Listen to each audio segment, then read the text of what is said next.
ভাই রে, আমাদের সমাজের কিছু কিছু জায়গায় এখনো প্রচলন আছে ছেলেকে বিয়ে করানোর পর ছেলের শ্বশুরবাড়ি থেকে কোরবানির গরু চাওয়া।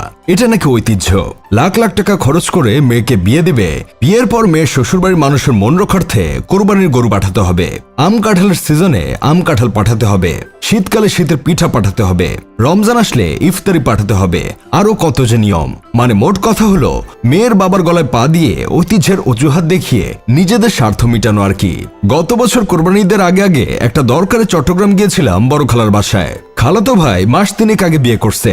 রাতে যখন সবাই মিলে খাচ্ছিলাম তখন খালু ভাবিকে বলল, বৌমা, আমাদের এলাকায় তো একটা রেওয়াজ আছে, বিয়ের প্রথম বছর মেয়ের বাড়ি থেকে কোরবানির গরু পাঠাতে হয়, তোমার বাবাকে বিষয়টা একটু বুঝিয়ে বলো।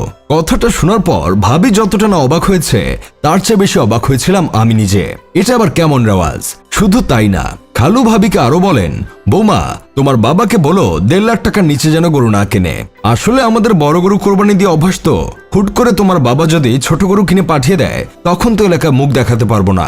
এটা শোনার পর ভাই আমার গলা দিয়ে ভাত নামছিল না। ছোট লোকগিরি দেখানোর তো একটা লেভেল আছে, মুরব্বী তো দেখছি সেই লেভেল পার করে হুলুলুলু চলে গেছে। এই ঘটনার পর আমি খালাকে আলাদাভাবে ডেকে নিয়ে কইলাম, খালা, আমরা কোরবানি দিই আল্লাহকে খুশি করার জন্য, মানুষের খুশির জন্য তো দেই না যে তাদের এই নিয়ম মানতে হবে। আল্লাহ কি বলেছে ছেলে শ্বশুর বাড়ি থেকে চাপ দিয়ে গরু এনে কোরবানি দাও? আল্লাহ বলেছে তোমার যদি সামর্থ্য থাকে তাহলে হালাল টাকায় কোরবানি দাও। তোমরা যদি এমনটা করো তাহলে তোমাদের কোরবানি তো হবেই না, উল্টো তোমাদের গুনাহ হবে। আমার কথা শুনে খালা রেগে কইল, আমাকে হাদিস শিখাতে আসবি না, এটাই এখানকার নিয়ম। জানি না চট্টগ্রামের বিভিন্ন অঞ্চলে এই নিয়ম এখনো চালু আছে কিনা। যদি চালু থাকে তাহলে এই কোরবানির ঈদে সেটা বন্ধ করে দেন। দেশে তো কত কিছুরই পরিবর্তন হচ্ছে, এই নিয়মেরও না হয় পরিবর্তন হলো। লোক দেখানো কোরবানি আমাদের সমাজে অনেকেই করে। কয়েকদিন আগে আমার এক কলিগ আমার কাছে হুট করে 50,000 টাকা চাইলো। উনার কাছে নাকি লাখখানিক টাকা আছে।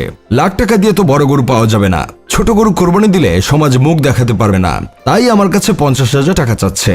এটা শুনে আমি আমার কলিগকে বললাম, বড় গরু কোরবানি দিলে আল্লাহ কোরবানি কবুল করে আর ছোট গরু কোরবানি দিলে আল্লাহ কবুল করে না, এটা কি কোনো হাদিসে লেখা আছে?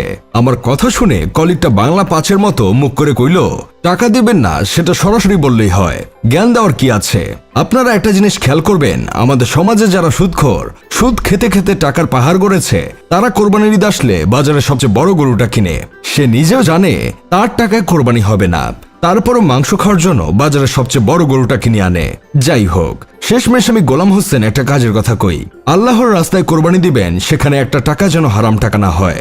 সত্যি বলতে আজকাল কোরবানির মধ্যে প্রতিযোগিতা শুরু হয়ে গেছে, কে কার থেকে বড় গরু কিনতে পারে, অথচ এটা কেউ চিন্তা করে না কার টাকাটা কতখানি হালাল। বর্তমানে বেশিরভাগ মানুষ আল্লাহকে খুশি করতে কোরবানি করে না, কোরবানি করে সমাজের কাছে নিজের ফুটানি প্রকাশ করার জন্য।